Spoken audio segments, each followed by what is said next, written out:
नमस्कार, मैं हूं सौम्या और डीएनए न्यूज़ में आपका स्वागत है। धमतरी के सबसे पसंदीदा और भरोसेमंद चैनल डीएनए आपके लिए लेकर आता है हर हफ्ते खबरों का गुलदस्ता। दिन भर की हर छोटी बड़ी घटनाओं के अलावा हम दिखाते हैं परिचर्चा कार्यक्रम, जिसमें शहर के प्रबुद्ध जन अपना नजरिया बेबाकी से रखते हैं। साथ ही अहम मसलों पर पत्रकारों की तफ्तीश को सामने लाने के लिए हम लगाते हैं मीडिया की चौपाल, जबकि एक मुलाकात कार्यक्रम किसी खास शख्सियत के विचारों और सफ़रनामे को समझने की हमारी कोशिश है। इसी तरह वार्ड परिक्रमा में डीएनए निगम के ग्राउंड जीरो की रियल तस्वीर से आप शहरवासियों को रूबरू कराता है। यानी डीएनए में खबरों का सिलसिला रोज चलते रहता है, एक एनालिसिस के साथ। आज हम लेकर आए खास घटनाओं पर हमारे जिला ब्यूरो की रिपोर्ट। हर साल की तरह इस साल भी विश्व आदिवासी दिवस के मौके पर स्थित कृषि उपज मंडी में भव्य कार्यक्रम का आयोजन किया गया। कार्यक्रम के पूर्व चंडी मंदिर में पूजा पाठ के बाद शहर में भव्य रैली निकाली गई। रैली की अगुवाई अंगापेन ने किया। वहीं भोजली और डांग डोरी के साथ निकली इस रैली में महापुरुषों की झांकी, रेलापाटा नृत्य आकर्षण का केंद्र रहा। इस दौरान शहर में जनप्रतिनिधियों सहित समाज सेवियों द्वारा जगह जगह रैली का स्वागत किया गया। पुरानी मंडी में आयोजित कार्यक्रम समाज के दिग्गज नेताओं सहित जनप्रतिनिधियों की मौजूदगी रही। यहाँ मुख्य अतिथि बतौर सर्व आदिवासी समाज के संरक्षक अरविंद नेताम शामिल हुए। अति विशिष्ट अतिथि के रूप में नंद कुमार साय, पूर्व राष्ट्रीय अध्यक्ष अज्जा आयोग, अजय चंद्राकर विधायक कुरुद एवं पूर्व कैबिनेट मंत्री छत्तीसगढ़, राजकुमारी दीवान उपाध्यक्ष अनुसूचित जनजाति आयोग छत्तीसगढ़ सहित सर्व आदिवासी समाज के प्रमुख समाजजन उपस्थित रहे। सर्व आदिवासी समाज के जिला अध्यक्ष जीवराखन लाल मरई ने स्वागत भाषण करते हुए कहा कि समाज के लिए यह दिन गौरव का दिन है, क्योंकि हम अपने संवैधानिक अधिकारों पर बात करने के लिए एकत्र होते हैं। उन्होंने कहा कि समाज को संगठित होने और अपने अधिकारों के लिए लड़ने की ज़रूरत है। कुरुद विधानसभा क्षेत्र के विधायक एवं पूर्व कैबिनेट मंत्री अजय चंद्राकर ने सम्मेलन को संबोधित करते हुए कहा कि देश के अधिकांश राज्यों के विभिन्न क्षेत्रों में जाने का अवसर मिला, जहां आदिवासी नेतृत्व करते हैं। देश और प्रदेश में करीब एक शताब्दी तक आदिवासी समाज आरक्षण मिलना चाहिए, क्योंकि आज भी कई ऐसे क्षेत्र हैं जहां समाज के लोग पिछड़े हुए हैं। हालांकि आरक्षण नौकरियों में मिलता है, नौकरियां नहीं रहेंगी तो आरक्षण का कोई मतलब नहीं होगा। पढ़ाई में सबसे आगे रहेंगे तभी आरक्षण का 100% लाभ मिल सकता है। समाज में नेतृत्व का अभाव नहीं है, इसलिए राजनीतिक इस्तेमाल मत होइए।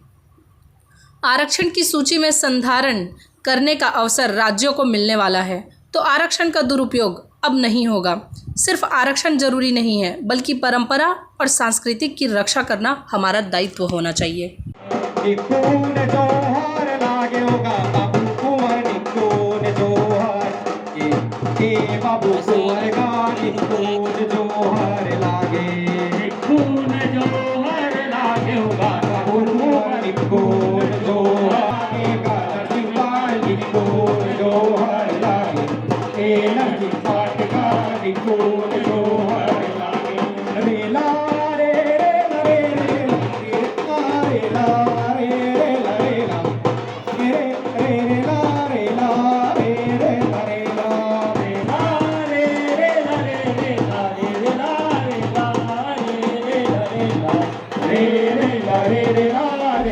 वो क्या रहा है कि पेशा कानून बना हुआ है, केंद्र ने बनाया, उस पर अभी तक नियम नहीं बने जो प्रदेश सरकारों को बनाना है। अगर नियम नहीं बनेंगे, कोई कानून बन जाएगा तो लागू ठीक से हो नहीं पाएगी, और उसके कारण उनके जो अनेक प्रकार के सब संवैधानिक अधिकार हैं, उनकी सुरक्षा का, उनके एजुकेशन का, उनके भूमि संबंधी बहुत सारे विवाद खड़े हो गए।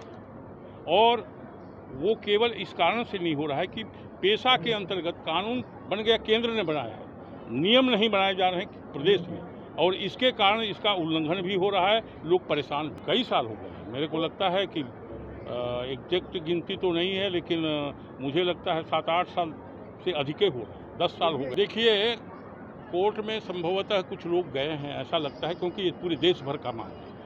मुझे नहीं मालूम है, क्योंकि कोर्ट भी अपने जगह में है ना, कोर्ट को हम जानते हैं अच्छी तरह से, और सरकार हमारे सामने खड़ी हो, तो मुझे लगता है कि आसान कोर्ट है ऐसा मुझे नहीं लगता, लेकिन वो भी एक रास्ता है। ये आपने बताया वो ठीक है। खाली आदिवासी मुख्यमंत्री मिल जाने से नहीं होता, कार्यान्वयन किस तरह से होता है। जनजाति समाज थोड़ा अगर मिलता है तो उससे हम समझते हैं कि इस समाज के प्रति उसकी सदाशयता और अन्य से अधिक हो सकती है, दूसरे लोगों का भी रहता है। सवाल ये है कि जनजाति समाज को लक्ष्य करके ही छत्तीसगढ़ बनाया था। ये 3 राज्य जो अटल बिहारी वाजपेयी बनाए थे वो बड़े बड़े, एक तो झारखंड बना, एक हमारा छत्तीसगढ़ बना, एक उत्तराखंड बना। 3 राज्य जो अटल जी ने बनाए थे उसमें अधिकांशतः जनजातियों को लक्ष्य करके बनाया गया था कि ये अपना हिसाब किताब, देख रेख, अपने सामाजिक रीति रिवाज और प्रशासन सरकारें सब स्वयं करें, ये लक्ष्य था। लेकिन वो इसमें भी लोकतांत्रिक जो व्यवस्था है उसमें संविधान भी है, समाज भी है, अलग अलग प्रकृति है, बहुत सारे विषय हैं। लेकिन कहीं पर कोई बात हो रही है, कोई लोग बैठे हैं, किसी प्रकार का डिमांड हो रही है, सरकार को, प्रशासन को नोटिस में लेना चाहिए कि भाई पूछें तो सही क्या बात है। बात भी आप नहीं करेंगे तो मामला तो बिगड़ेगी, और इसलिए फिर वो कई प्रकार की बातें आगे बढ़ती हैं। कहीं पर भी किसी डिमांड को लेकर के अगर कहीं पर जनता 4 बैठे हैं, 10 बैठे हैं, 100 बैठे हैं, उनकी पूछताछ होनी चाहिए। इतना बड़ा अमला, इतना बड़ा प्रशासन है, बैठना चाहिए, अन्यथा आगे इसी तरह की बहुत सारी बातें आएंगी। समाज संघर्ष करेगी। अब जग रहा है समाज, ऐसा नहीं है, समाज तो जग रहा है। अब हमने 1 हफ्ते की आंदोलन में देखा है, काफ़ी जागरूकता आई।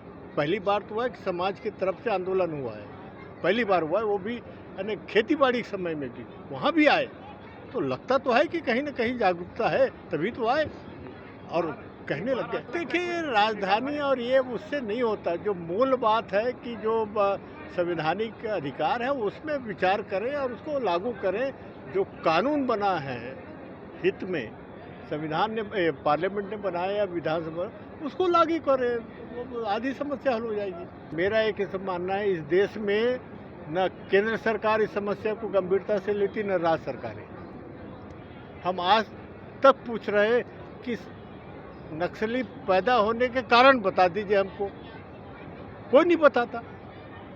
जिस दिन कारण बताओगे हम निदान भी बता देंगे, पर वो बताते नहीं, दिक्कतें हैं।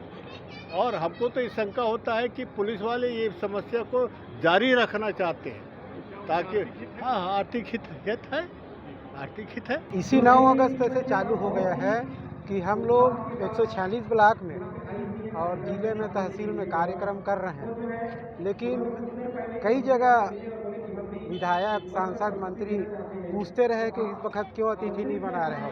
तो हम लोगों ने कहा है कि 19 जुलाई से हम लोग जो धरना प्रदर्शन कर रहे थे, तब आप हमारी समस्याओं के लिए कोई प्रतिनिधि पूछने नहीं आया, और आज अचानक अतिथि बनने कैसे आ रहे हो।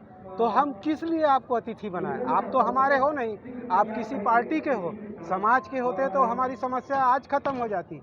हम ये समस्या कोई नया नहीं है, संविधान में लिख के बाबा साहब अम्बेडकर चले गए हैं। हमको पढ़ने की ज़रूरत है, हम पढ़ नहीं पा रहे हैं, और जैसे जैसे पढ़ रहे हैं वो हमको समस्या लग रहा है और सरकार इसको दूर नहीं कर रही है। आज भी मंत्री अनिला भेड़िया बालोद में बोल रही थी हमको अतिथि नहीं बना रहे हो, तो वहाँ के लोग बोले प्रदेश का आर्डर है सर्व आदिवासी समाज का कि जो प्रतिनिधि हैं जो समाज के काम नहीं कर रहे हैं उनको हम लोग नहीं बनाएंगे। हमारा पहले से तय हो गया अतिथि, तो अचानक बीच में कैसे बनाएंगे? तो साफ जवाब है। और आने वाले 30 अगस्त को और दिखेगा इसका रंग कि क्या होगा, कैसे होगा। धीरे धीरे ही सही आदिवासी सड़क पे दिख रहे हैं। आज लोग तकनीकी दृष्टि सैटेलाइट से देख रहे हैं कि 140 ब्लॉक में आंदोलन होना कोई मामूली बात नहीं है। अंदर से सरकार कुछ कर नहीं पा रही है और कुछ बोल भी नहीं पा रही, न खाते बन रहे हैं न उगलते बन रहा है।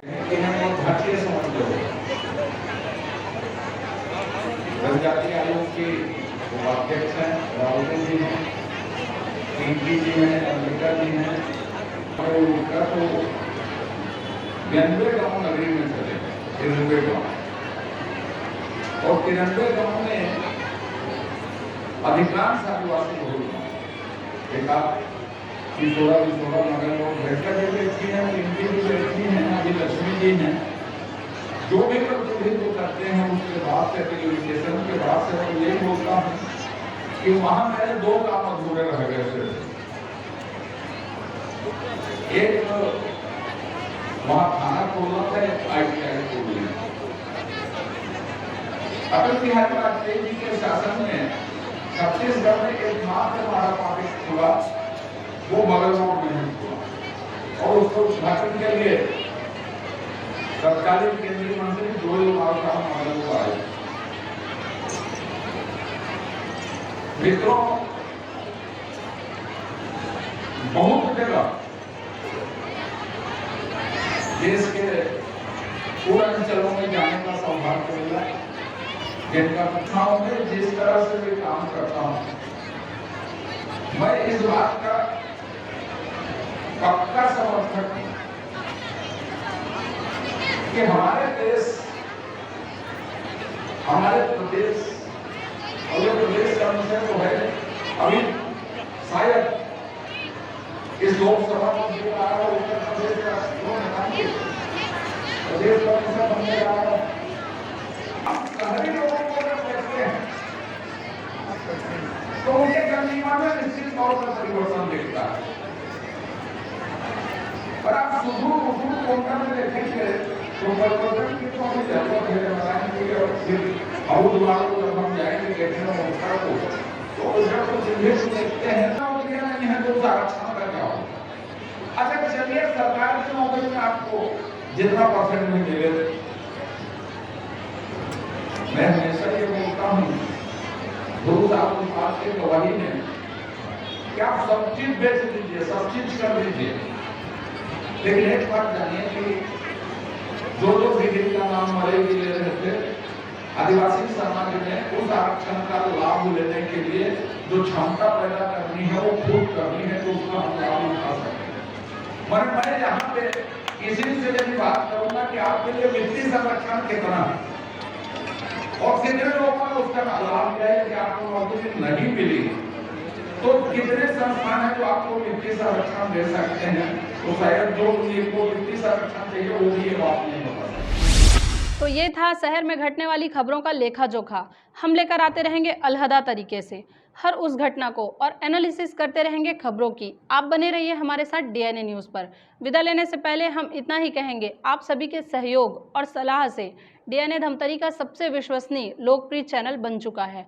हमें उम्मीद है कि हमारा यह विश्वास हमेशा बना रहेगा, क्योंकि आपका अपना चैनल है। जय हिंद, जय छत्तीसगढ़, जय धमतरी।